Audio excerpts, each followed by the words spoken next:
Halo, selamat malam Mas Eros. Halo Mbak Lam, Mbak Alia. Iya, malam Mas. Gimana kabarnya Mas Eros? Semoga sehat Alhamdulillah selalu sehat, Mas. sehat Mbak Alia. Gimana Mbak Alia? Sehat Oke. juga Mbak? Sehat, Alhamdulillah Mas. Terima kasih Mas. Mas Eros di mana ini? Udah di rumah apa masih di kantor Mas? Ini di rumah sih Mbak. Oke, Di rumah ini khusus buat kita live ini. oke. Makasih ya Mas Eros udah mulai sama BRI dan Reksa lagi malam ini ya Mas ya. Siap sama-sama Mbak. Senang juga saya diundang sama BRI Dana Reksa. Jadi terima kasih juga nih buat teman-teman Dana Reksa udah ngundang saya lagi nih di live kedua kalau nggak salah ya. Iya betul, udah 2 kali nih live sama Mas Eros. Semoga bisa kerja sama terus nih ke depannya Mas.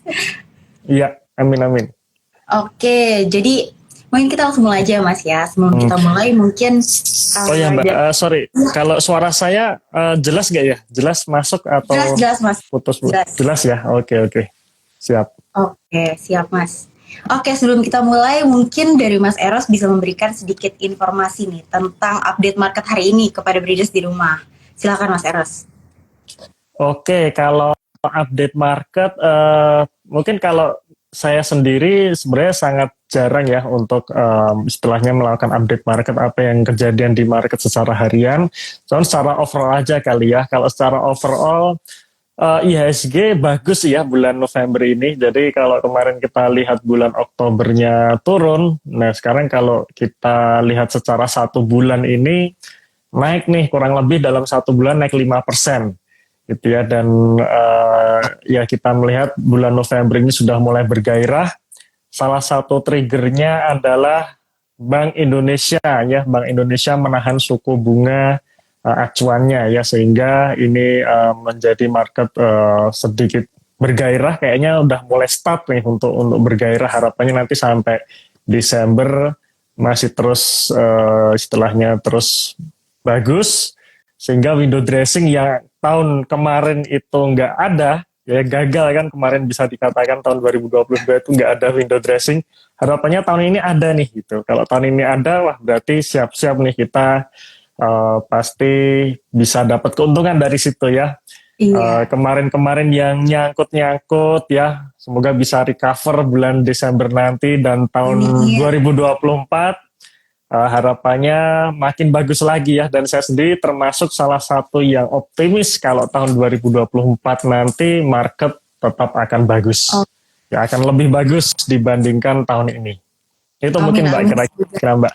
Oke. Jadi Mas Eros optimis nih ya market akan lebih bagus ya ke depannya ya Mas ya. Ya optimis Amin. saya. Oke, baiklah. Jadi tahun 2024 nih tampaknya menjadi tahun yang menarik untuk kita semua untuk berinvestasi ya Mas ya. Nah menurut Mas Ya. Eros sendiri nih, apa sih potensi investasi yang paling menjanjikan di tahun 2024 ini? Terutama ketika kita berbicara tentang saham-saham di sektor yang unggulan nih Mas Eros. Ya. Oke, 2024 sebenarnya banyak sektor yang bisa kita lirik menurut saya ya. Saya selalu dalam analisa saham, khususnya saham ini, saya selalu akan melihat di sisi perusahaannya dulu, alias fundamentalnya dulu. Baru kita bisa istilahnya bisa tambahkan analisa dengan kondisi makroekonomi, gitu katakanlah ya. Tapi pertama tetap kita bicara mengenai fundamental dan valuasi.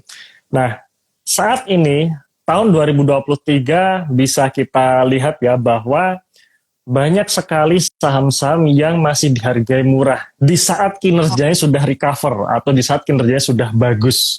Nah sebenarnya itu bisa kita pilih sektor apapun menurut saya, sektor apapun.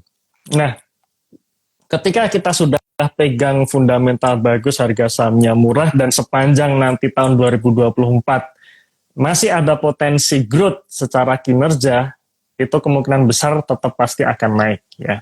Itu pengalaman saya sejak tahun 2011 sampai sekarang, itu selalu mengatakan hal seperti itu. Nah, kalau misalkan mau dispesifikkan di sektornya, katakanlah yang paling menonjol saat ini ya, salah satunya emas, bisa dikatakan seperti itu.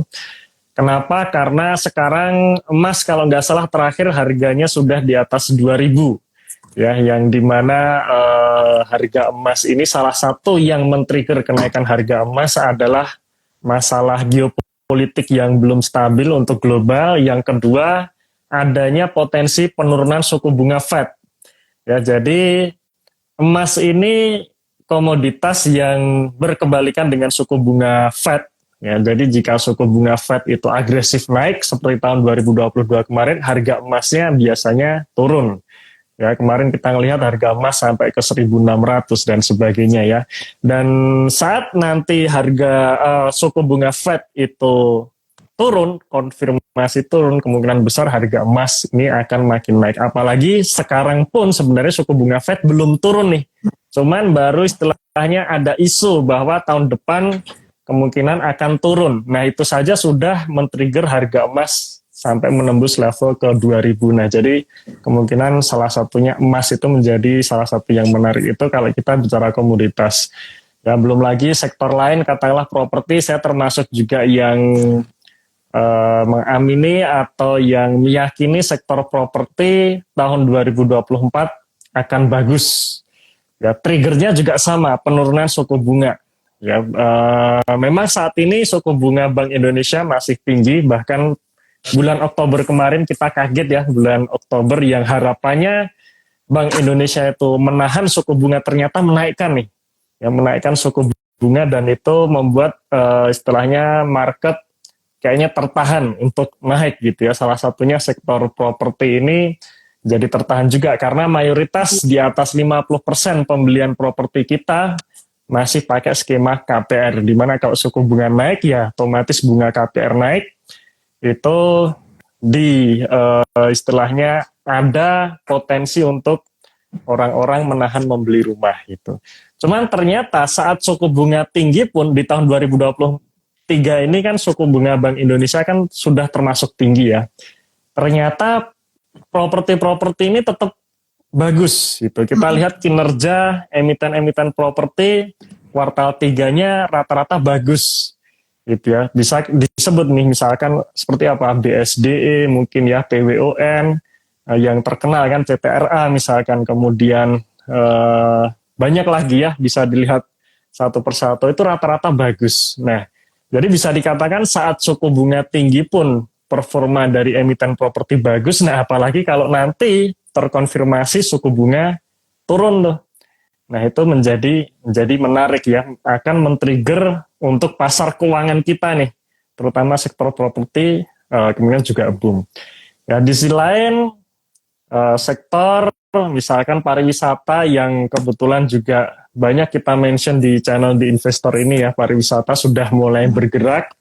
Ya, ini juga mulai menarik apalagi akhir tahun 2023 peak season-nya pariwisata itu juga menarik. Ya, jadi sebenarnya kalau kita bicara sektor banyak yang menarik sih Mbak Alia. Tinggal kita suka sektor yang mana nih gitu ya kali ya. Perbankan udah apalagi itu perbankan ya, sektor yang nggak pernah istilahnya mau suku bunga naik atau turun tetap untung itu ya, salah satunya perbankan itu. Ya, kira-kira mungkin itu Mbak Alia. Oke. Jadi menurut Mas Eros nih sebenarnya banyak ya sektor-sektor saham unggulan yang menjanjikan nih di tahun 2024. Tapi mungkin beberapanya adalah sektor emas, properti dan juga pariwisata, apalagi di akhir tahun ini ya Mas ya. Iya. Oke. Nih pertanyaan selanjutnya nih Mas Eros. Apa sih perkiraan Mas Eros atas pertumbuhan ekonomi global dan regional yang dapat mempengaruhi potensi investasi saham di tahun 2024 nanti nih Mas Eros? Ya, oke. Kalau bicara mengenai pertumbuhan ekonomi, memang global bisa dikatakan masih abu-abu dalam hal kita belum tahu ya global. Sebenarnya kalau kita bicara mengenai makroekonomi secara global, sebenarnya yang perlu kita perhatikan menurut saya itu dua negara saja nih, biar kita nggak bingung gitu kan. Karena kalau kita kan mayoritas di sini nih, teman-teman di sini yang nonton kemungkinan besar bukan ekonom kan ya, bukan ekonom pastinya kan, rata-rata ya orang-orang biasa, investor retail seperti kita ini yang paling yang cuman nonton berita gitu kan. Jadi kalau kita bicara mengenai makroekonomi itu pasti terlalu kompleks gitu ya. Nah, terus bagaimana nih supaya kita bisa mengikuti perkembangan ekonomi global? Sebenarnya yang perlu kita perhatikan dua negara saja nih. Dua negara ini yang sangat mempengaruhi ekonomi Indonesia. Yang pertama Amerika, yang kedua China. Nah, udah kita ngelihat dua negara itu menurut saya ini sudah cukup untuk kita mengetahui bagaimana nanti dampaknya terhadap perekonomian kita gitu. Nah, yang pertama kenapa Amerika? Nah, Amerika ini sangat pertama partner dagang terbesar kedua di Indonesia gitu kan ya. Kemudian yang kedua, Amerika ini juga mempengaruhi kondisi pasar keuangan secara global. Ya, termasuk pasar keuangan kita, pasar saham kita. Bagi kita para trend follower biasanya akan melihat foreign flow gitu ya, flow asing ya, asing baik itu masuk atau keluar. Nah, apa yang men-trigger asing ini masuk atau keluar? Yang men-trigger adalah suku bunga Fed. Ya, kenapa suku bunga Fed? Karena suku bunga Fed inilah yang membuat asing mau masuk ke Indonesia atau keluar dari Indonesia. Nah, jadi itu pertama kita melihat Amerika. Kemudian yang kedua, kenapa China? Karena China merupakan partner dagang terbesar di Indonesia. Jadi kalau China-nya ambruk, nah kita rata-rata ekspor komoditas ke China, kita rata-rata juga impor raw material dari China. Ya, jadi kalau China-nya ambruk, ya juga pasti akan mempengaruhi ekonomi kita itu. Nah, lalu bagaimana kondisi sekarang dua negara tersebut? Amerika baik-baik saja, oke gitu ya, pertumbuhan ekonominya ternyata bagus di saat suku bunga tinggi, cuman sayangnya China-nya yang masih belum pulih nih gitu sejak krisis properti kemarin-kemarin kan ya kita dengar perusahaan properti terbesarnya China bangkrut. Dan itu ternyata membuat krisis di China sampai sekarang. Ya, pertumbuhan ekonominya masih minus dan suku bunganya rendah gitu ya. Nah, ya harapannya nanti China ya pulih gitu. China pulih otomatis perdagangan kita Indonesia dengan China kembali aktif lagi. Ya, kalau China pulih biasanya permintaan komoditas akan naik ya.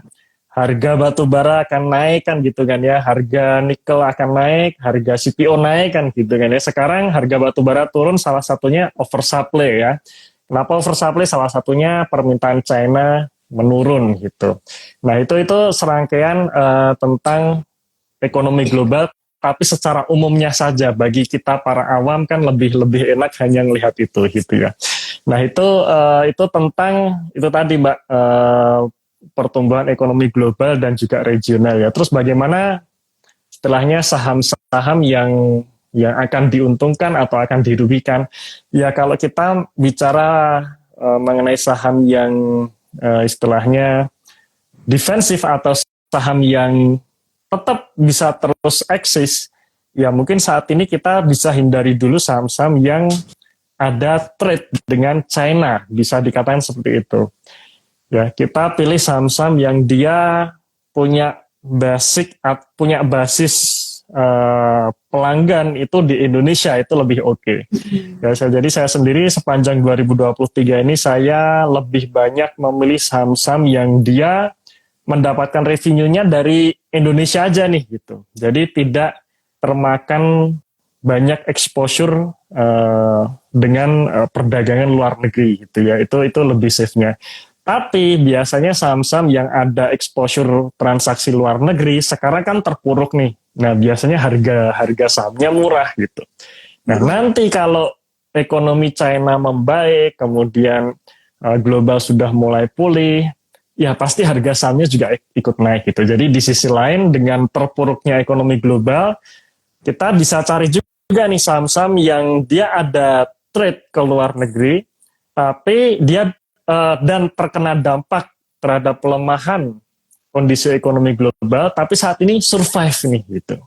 Nah, survive biasanya harganya udah murah banget tuh. Nah, di situ kita mulai cicil, ya kita harus sabar nunggu sampai ekonomi China pulih misalkan. Nah, di situ baru nanti kita akan panen. Nah, gambarannya kira-kira seperti itu, Mbak Alia. Oke. Jadi perkiraan pertumbuhan ekonomi global itu bisa dilihat ya dari dua negara aja nih, Amerika dan China sebagai partner dagang terbesar di dunia ya, Mas ya.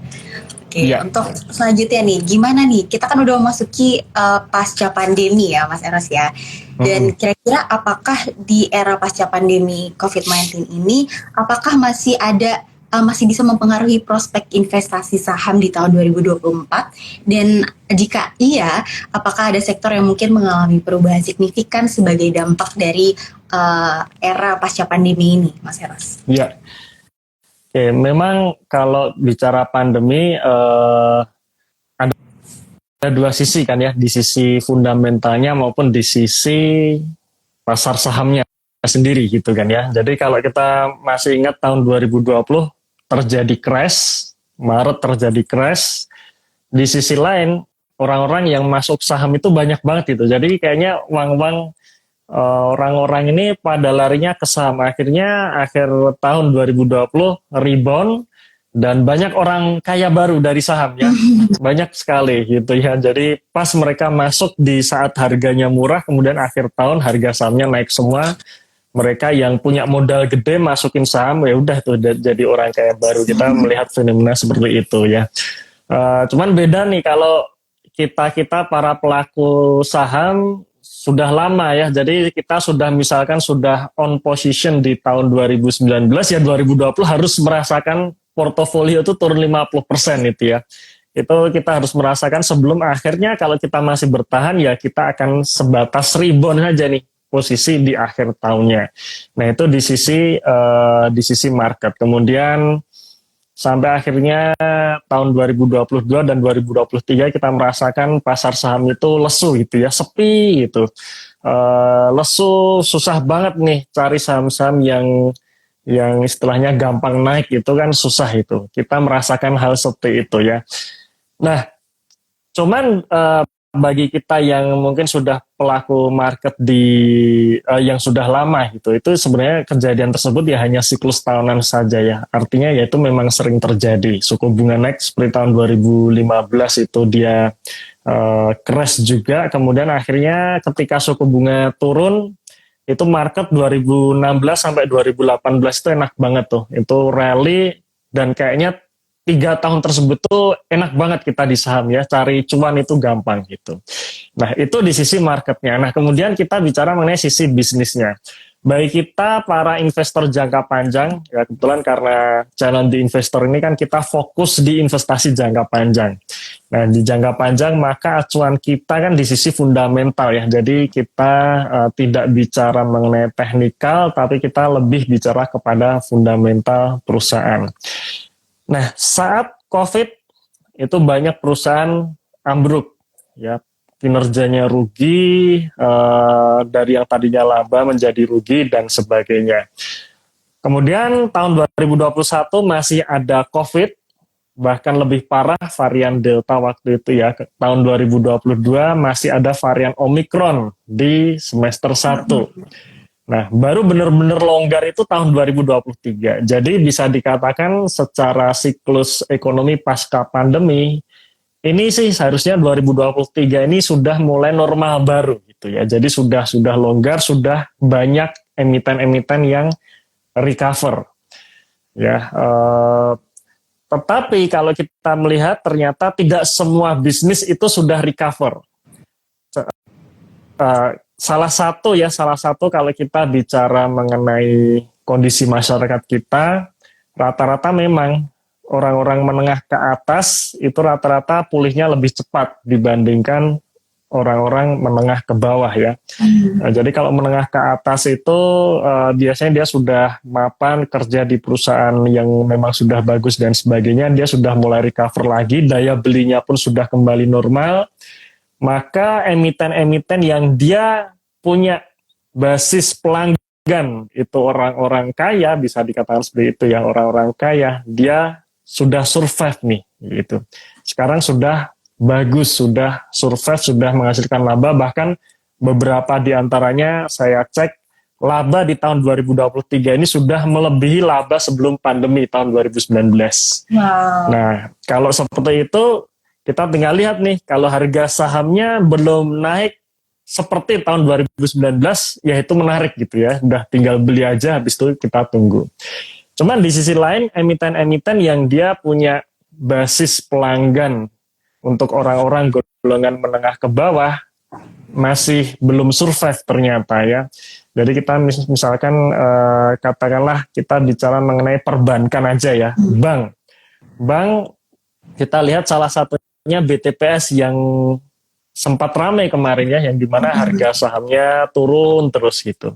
Nah, kalau kita teliti ternyata memang basis dari bank BTPS ini rata-rata adalah golongan menengah ke bawah ya. Jadi yang belum bankable dan menyasar ke komunitas ibu-ibu biasanya ya, nyasar ke ibu-ibu PKK dan sebagainya, dan ternyata itu belum pulih gitu.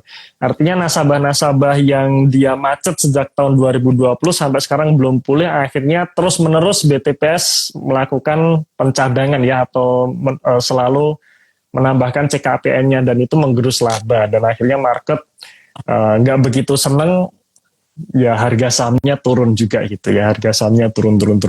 Ya, cuman di sisi lain emiten-emiten seperti itu ya kita lihat lagi ya, apakah akan terjadi seperti itu terus-menerus atau sudah mulai recover, dalam artian nasabah-nasabahnya sudah mulai beres belum nih, kemudian pencadangannya sudah selesai belum nih. Kalau misalkan sudah selesai, kita tinggal tunggu tahun 2024 harusnya bisa mencetak laba yang lebih tinggi dibandingkan tahun ini. Nah, jadi seperti itu. Jadi kalau kita bicara mengenai pasca COVID tadi ya, emiten-emiten yang basis pelanggannya orang-orang masyarakat golongan menengah ke bawah kayaknya belum recover sampai sekarang. Tapi emiten-emiten yang punya basis pelanggan menengah ke atas itu rata-rata sudah recover, dan bahkan banyak yang kinerjanya sudah di atas tahun 2019, dan itu menarik. Terutama juga sektor-sektor pariwisata ternyata kita lihat recover-nya itu cepat banget ya. Jadi tahun 2023 ini sektor-sektor pariwisata recover-nya cepat banget. Kinerja tahun ini sudah bahkan mencapai all time high-nya. Ya tinggal kita tunggu harga sahamnya menembus all time high gitu kan. Kan secara simpelnya seperti itu sebenarnya. Nah, jadi kira-kira itu Mbak Alia. Jadi ada plus minus ya secara COVID. Tapi memang menariknya ya kita lihat nih, memang story dari saat ini menurut saya tetap story dari selesainya COVID ya, alias story dari recover-nya kinerja perusahaan pasca COVID. Nah, kita cari yang model seperti itu. Ya, kira-kira itu Mbak Alia. Oke, thank you ya Mas Eros, insight-nya insightful banget nih. Nah, sekarang udah banyak banget pertanyaan-pertanyaan yang masuk dari breeders di rumah ya, dan kita akan pilih 5 penanya terbaik nantinya. Mungkin kita bacain satu dulu ya, Mas Eros ya. Boleh Mbak Lia. Wah, berarti ya, 5 penanya terbaik dapat hadiah ya Mbak ya. Dapat hadiah seperti Break Easy. Lumayan banget kan Mas? Iya, betul. Ini udah masuk satu penanya terbaik dari @ramdania.ram. Oke, Ramdania.ram nanya nih, bagaimana Mas Eros melihat perubahan pola investasi masyarakat Indonesia di tahun 2024, mengingat adanya perkembangan teknologi finansial, digitalisasi ekonomi, dan literasi keuangan? Silakan Mas Eros. Ya, perubahan ini ya tadi apa namanya, perilaku investasi ya, dengan begitu banyaknya teknologi informasi, literasi dan sebagainya. Memang kalau kita melihat saat ini instrumen investasi pun makin beragam, ya, makin beragam dibandingkan ya 5 tahun dulu dah gitu ya. Saya rasakan 5 tahun dulu itu kayaknya kita mau pilih-pilih instrumen investasi itu sulit banget gitu ya, nggak ada literasi dan nggak segampang sekarang. Ya, saya masih ingat dulu saya tahun 2011 itu buka rekening saham itu minimal 10 juta. Ya, sekarang di Bread sendiri 100.000 pun bisa ya Mbak ya. Ya, betul banget Mas. Jadi sangat gampang sekali, sangat mudah sekali. Nah, yang perlu kita perhatikan dalam hal memilih instrumennya ya, karena pada dasarnya instrumen investasi memang beragam, literasi memang tambah banyak, tapi secara pengelompokan sebenarnya itu masih kurang lebih sama, secara pengelompokan risiko terutama ya. Jadi kalau kita bicara mengenai investasi yang paling aman, katakanlah deposito, yaitu instrumen paling aman, tapi sayangnya kalau kita hanya taruh di deposito biasanya tergerus inflasi ya, karena rata-rata bunga deposito di bawah inflasi. Kemudian yang kedua, pengelompokan selanjutnya reksadana ya. Reksadana ada eh, reksadana pendapatan tetap, pasar uang, saham, dan juga campuran. Ya, literasinya banyak, bisa dipelajari. Kemudian yang ketiga, atau kita mau langsung beli surat utang negara seperti sukuk, ori, itu oke. Atau yang langsung keempat, kita langsung beli saham gitu ya. Nah itu lebih mudah, dan harapannya ya kita harus rajin-rajin nabung gitu ya. Jadi kalau dulu istilahnya kita nabung hanya sekedar, saya masih ingat dulu kalau nabung itu orang tua saya waktu saya masih kecil belikan emas gitu kan ya. Ya memang betul, salah satunya emas, itu belikan emas saja gitu itu. Nah, emas itu memang bagus untuk istilahnya menjaga harta kita dari inflasi gitu ya. Tapi kalau kita mau yield yang lebih bagus, ya menurut saya di pasar saham. Ya menurut saya saat ini yield terbagus pasar saham, cuman dibarengi dengan resiko yang tinggi juga gitu kan ya. Jadi resikonya ini maksudnya adalah resiko market ya, karena yang namanya saham harganya akan turun juga nih, akan jatuh juga. Ada orang yang turun, harga sahamnya turun 10%, 15% panik. Kan itu masih banyak juga ya seperti itu kan. Nah, maka harus dibarengi dengan pengetahuan tentunya ya. Pengetahuan, literasi kita perbanyak ya. Nah, tetapi di sisi lain, instrumen yang lebih aman ini juga sekarang gampang kita peroleh. Ya, kita mau beli ori, ya beli sukuk, itu mudah sekali ya, lewat Bread Mudah pun bisa banget. gitu kan, Bisa mudah nge-bridge banget. juga. Betul, Betul, Mas. iya, itu bisa. Jadi nggak perlu harus kita jadi nasabah prioritas bank dulu. Kan dulu 5 tahun yang lalu kita mau beli surat berharga negara Sun itu paling tidak harus jadi nasabah prioritasnya bank gitu kan. Sekarang nggak perlu ya. Nah maka dengan adanya perubahan perilaku investasi ini ya kita banyak-banyakin nabung ya, tetap banyak-banyakin nabung Betul. supaya ya buat masa depan ya. Yang namanya nabung itu penting, jadi basic utamanya tetap nabung, tinggal nanti tabungan kita alokasikan ke instrumen investasi mana. Mungkin itu kali ya tentang Ya. perubahan perilaku investasi itu ya. Oke, semoga terjawab ya untuk Bapak Ramdhania Ram. Dan selanjutnya nih, tadi kan Mas Eros sudah ngomongin tentang sektor-sektor apa nih yang akan kuat nantinya, salah satunya emas, properti, dan pariwisata. Nah, di sini ada pertanyaan kedua dari breeders di rumah, yaitu @Trisulistio HN, yang bertanya, dengan peluang The Fed yang akan menahan suku bunga acuan yang tinggi, kira-kira pengaruh apa yang akan terasa untuk emiten energi dan pertambangan di Indonesia? Gimana nih Ya. Mas Eros? Oke, terima kasih Pak Tri. Biasanya gini, memang The Fed ini kan kita sudah melihat banyak berita bahwa kayaknya si The Fed akan mempertahankan suku bunga tinggi dalam waktu yang lama gitu kan ya. Higher for longer gitu ya kalau nggak salah ya istilahnya seperti itu ya. Nah, apakah berpengaruh? Ya pastinya berpengaruh karena yang buat ekonomi jalan itu adalah suku bunga rendah gitu. Cuman kalau suku bunga tinggi ini agak berat. Kenapa? Karena rata-rata ya orang lebih baik nyimpen duitnya ya daripada kita berbisnis resikonya tinggi, kemudian biayanya mahal kan seperti itu. Nah, lalu bagaimana dengan energi sendiri? Energi sendiri kita flashback di tahun 2021 sampai 2022, di situ kita melihat katakanlah batu bara biasanya ya, yang sering-sering kita bicarakan, itu mengalami kenaikan yang sangat signifikan saat suku bunga rendah. Tapi apakah itu pengaruh dari suku bunga? Sebenarnya tidak. Ya. Pengaruhnya adalah di supply and demand. Jadi kalau kita bicara mengenai sektor komoditas, kita bicara mengenai supply and demand. Suku bunga apakah berpengaruh? Berpengaruh, tapi tidak langsung. Dalam artian seperti ini. Ketika supply sedikit dan permintaannya besar, maka harga komoditas akan tinggi. Ya. Emiten-emiten yang berhubungan dengan komoditas akan diuntungkan. Di sisi lain, ketika harga komoditas, khususnya komoditas energi ini tinggi, membuat inflasi. Kenapa? Karena biaya atau bahan baku mahal. Karena ibaratnya kalau kita bicara mengenai ekonomi saat ini, bahan bakar utama ekonomi itu adalah energi kan gitu. Nah, jadi harga energi ini harus murah gitu.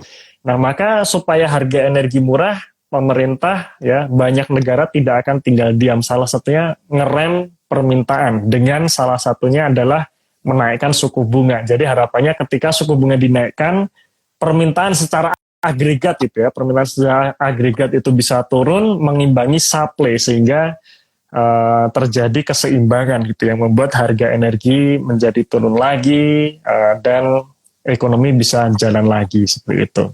Nah, berarti nanti apakah ada hubungannya? Ada hubungan, cuman yang kita perhatikan adalah supply and demand-nya tadi.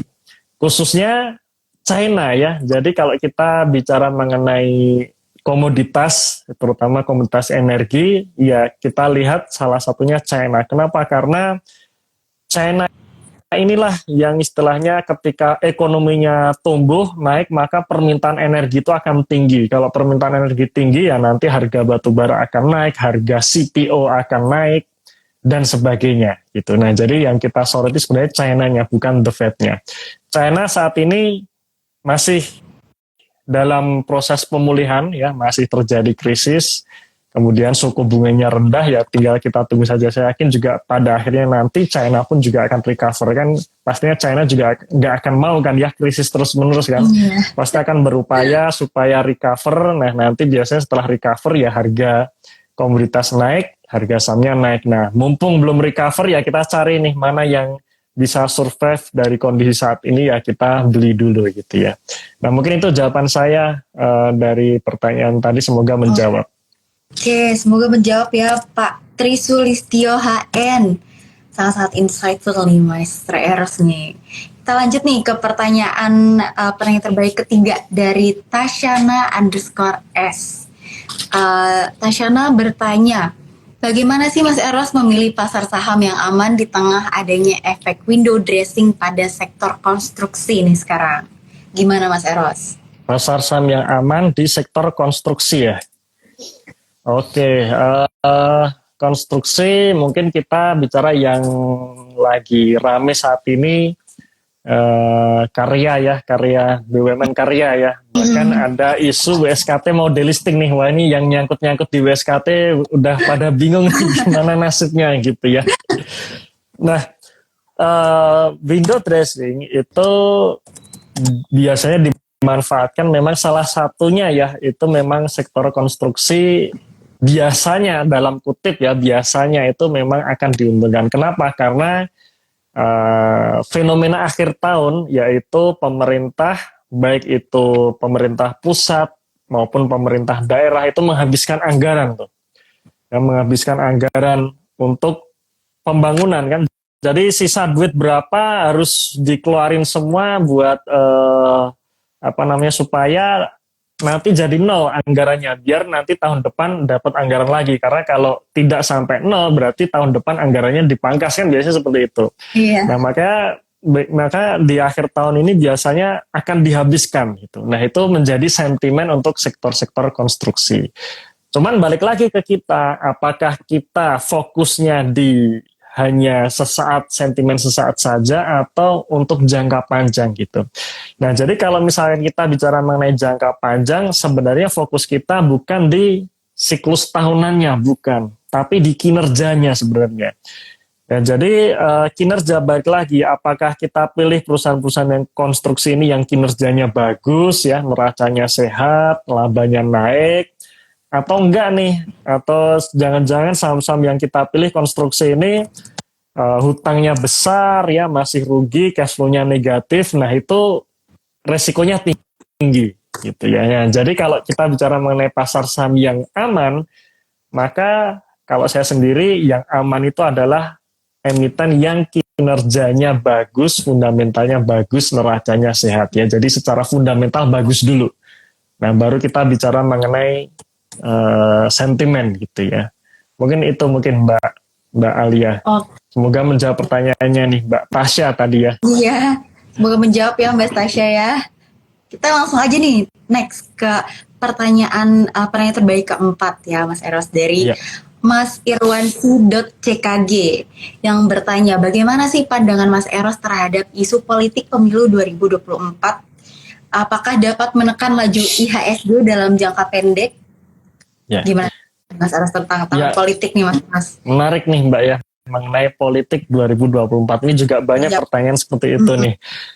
Nah, sebenarnya kalau kita flashback di tahun politik yang lalu, ya, saya kebetulan masuk saham itu 2011 ya, jadi merasakan minor crash ya, jadi crash yang kecil itu 2013 pertama, ya 2013 itu kan krisis minor ya, crash minor, 2014-nya rebound tuh gitu.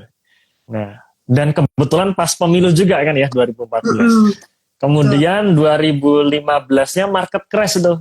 Ya market crash saya masih ingat tuh, saya masih kerja itu ya di Treasury, ngelihat dolar itu dari 11.000 ke 14.000 itu cepet itu ya. Aduh. Nah itu market crash betul itu. IHSG turunnya juga sekitar dari sekitar 30-40% ya. Saya ingat BBRI, BBCA itu turun sampai 40% ya. Jadi bayangkan saham segede BBCA, BBRI yang terkenal stabilnya itu turunnya sampai 40% ya. Apalagi saham-saham second liner gitu ya, itu turunnya juga pasti parah.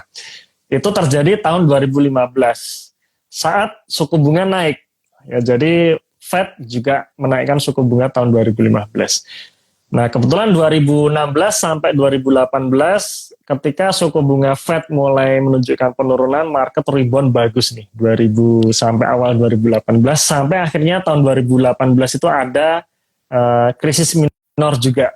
Crash minor ya, maksudnya crash minor yaitu perang dagang antara Amerika China ya. Waktu itu presidennya masih Donald Trump ya, yang sangat keras dengan China. Perang dagang waktu itu terkenalnya crash minor gitu. Ya, crash minor. Nah, 2019-nya rebound. Ya, jadi rebound dan market itu kayak pulih dari crash minornya tahun 2018 yaitu tahun 2019 ya. Dan kebetulan saat itu juga pemilu ya. Kebetulan saat itu juga pemilu 2019 sebelum akhirnya sekitar akhir tahun 2019 itu COVID datang ya. Jadi berita mengenai COVID datang ini kan sejak ya namanya COVID-19 itu kan munculnya COVID itu tahun 2019 itu akhir tahun market udah mulai turun. Sampai akhirnya puncak penurunan di tahun 2020 bulan Maret itu benar-benar puncak penurunan. Sampai sekarang bisa dikatakan belum terlalu rebound ya. Jadi kalau kita hitung sejak tahun 2020 sampai saat ini IHSG itu baru naik berapa ya? Belum sampai 10% sejak sejak COVID kemarin. Nah, jadi bagaimana tahun 2024? Pertama ada recover dari COVID, kemudian ada pemilu, kemudian ada potensi penurunan suku bunga. Jadi menurut saya IHSG di tahun 2024 itu bagus ya. Jadi itu faktornya tadi. Pemilu itu menggerakkan ekonomi ya, menggerakkan ekonomi lokal terutama. Yang kedua potensi penurunan suku bunga Fed. Yang ketiga pasca pandemi ya, perusahaan-perusahaan sudah mulai banyak yang recover karena pandemi COVID ini sebenarnya sampai tahun 2022 nih. Nah 2023 ini bisa dikatakan startnya gitu. Jadi dengan 3 sentimen positif tadi saya optimis 2024 market bagus gitu ya, market akan rally gitu. Oke. Kira-kira Mbak. Oke, jadi Mas Eros optimis nih dengan ada pemilu, potensi penurunan The Fed dan juga pasca pandemi, nanti IHSG di tahun depan itu akan bagus ya, Mas Eros ya, untuk investor semua. Oke, kita langsung aja. Kita doakan sama-sama ya. Kan saya sendiri kan juga nggak tahu nih ya masa depan ya. Cuman dengan melihat fenomena seperti itu harusnya bagus. Jadi kita berdoa sama-sama semoga bagus nih. Iya. Oke, kita berdoa sama-sama ya teman-teman Breeders di rumah ya. Kita langsung aja nih ke pertanyaan terakhir nih, Mas Eros, dari Mas Robin _Karsa yang bertanya, bagi investor retail pemula, apakah harus utamakan sektor perbankan? Menurut Mas Eros gimana? Ya, pemula sektor mana yang yang bagus untuk pemula ya. Jadi sebenarnya ya kalau misalkan kita mau belajar mengenai laporan keuangan, bank itu justru yang paling kompleks sebenarnya ya. Cuman yang namanya BBCA dan BBRI itu udah istilahnya udah di luar kepala, itu pasti bagus kan gitu ya. Tapi kalau kita bicara bank-bank yang lain gitu ya, bank-bank buku 3, buku 2, nah itu perlu kita pelajari lebih lanjut ya. Nah, cuman kalau kita pemula itu justru kita mulai dari sektor mana yang kita paling ngerti. Mulai nih, kita pemula dan kebetulan kita kerja di sektor otomotif gitu ya. Jadi kita pemula, kebetulan kita bekerja di sektor otomotif. Nah, justru mulai dari situ aja gitu. Karena kalau kita mulai dari sektor yang kita mengerti atau kita berada di dalam circle of competence kita, itu lebih gampang tuh. Ya lebih gampang. Oh, jadi bahkan kalau misalkan kita kerja di perusahaan TBK, ya misalkan kita kerja di auto misalkan ya. Nah, jadi lebih enak tuh. Jadi kita nyocokin laporan keuangan perusahaan, kemudian kita nyocokin neraca perusahaan, habis itu kita lihat fenomena yang terjadi di sekeliling kita nih. Apakah permintaannya sedang naik atau sedang lesu dan sebagainya. Nah, itu lebih oke. Jadi menurut saya buat teman-teman pemula ya bisa start dari di mana kita berpijak gitu ya, di mana kita berada dalam circle of competence kita, itu lebih oke. Sambil tetap belajar kita cara membaca laporan keuangan itu seperti apa gitu ya. Jadi itu basic yang paling penting. Jadi kalau kita mau menjadi seorang investor yang berhasil, menurut saya skill terpenting yaitu bisa membaca laporan keuangan ya. Kita baca neraca, kita baca laporan laba rugi. Tidak ada orang kaya di dunia ini yang tidak bisa membaca laporan keuangan gitu ya. Semua orang-orang kaya di dunia ini dia bisa membaca laporan keuangan. Ya, jadi mempelajari atau belajar membaca laporan keuangan itu hukumnya wajib ain gitu ya, fardu ain. Jadi wajib itu harus bisa membaca laporan keuangan. Harus bisa. Nah, kemudian sekalian kita cari tahu apa yang men-trigger harga saham. Yang men-trigger harga saham itu dua, sentimen atau katalis dan kinerja. Nah, pas kita ada di dalam sebuah perusahaan TBK katakanlah ya, kita bekerja di situ, otomatis kita tahu nih, oh perusahaan saya kemungkinan akan mencetak laba. Nah, justru di situ kita jadi orang pertama yang ngerti kan gitu.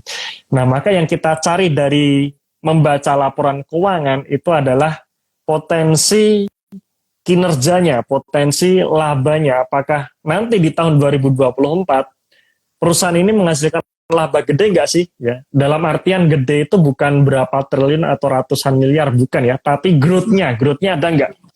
Apakah ada potensi kenaikan 20%, 30%, atau jangan-jangan justru ada potensi kenaikan 200%?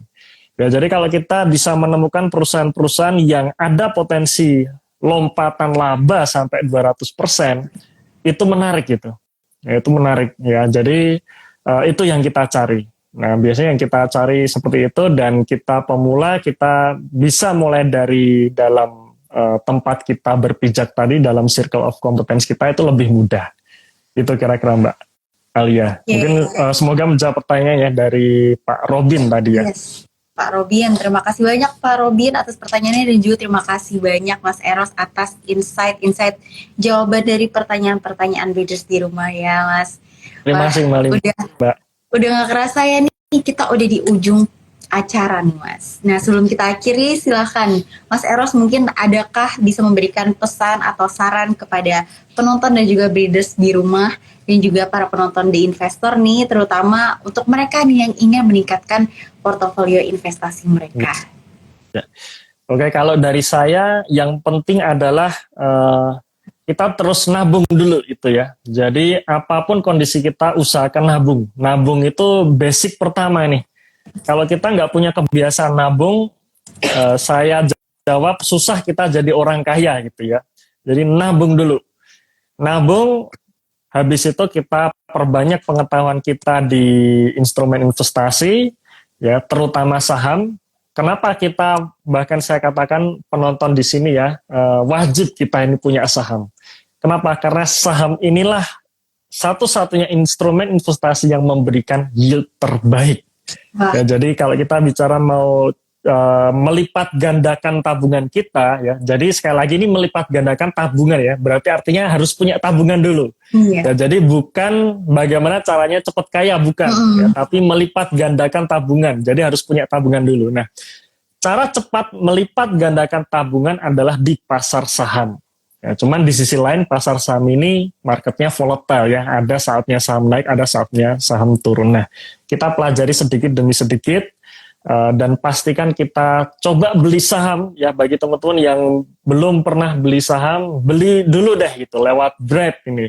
Betul. Bisa beli saham apapun deh ya, BBRI katakanlah ya. Betul. Bisa BBRI, beli, rasakan volatilitasnya market itu, rasakan ya, sambil tetap dipelajari, sambil nabung ya, pasti yakin deh nanti ke depan itu akan gampang ya, gampang untuk kita jadi kaya, itu gampang ya ketika kita sudah punya tabungan dan kita sudah menguasai saham ini. Nah, jadi gitu Mbak, jadi nabung yang konsisten, nabung yang rutin, itu aja Mbak mungkin.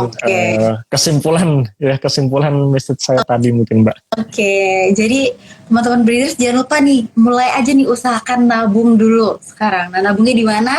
Di Brights by BRI dan Reksa Sekuritas. Sekarang udah ada mode add-on aplikasi terbaru nih yang simple, easy untuk digunakan untuk para investor pemula dan juga investor muda nih mungkin yang masih mencoba-coba untuk berinvestasi, yang nggak tahu mau investasi di mana, bisa langsung aja berinvestasi di Brights Easy. Caranya gampang banget, masih satu ekosistem di aplikasi Brights gitu.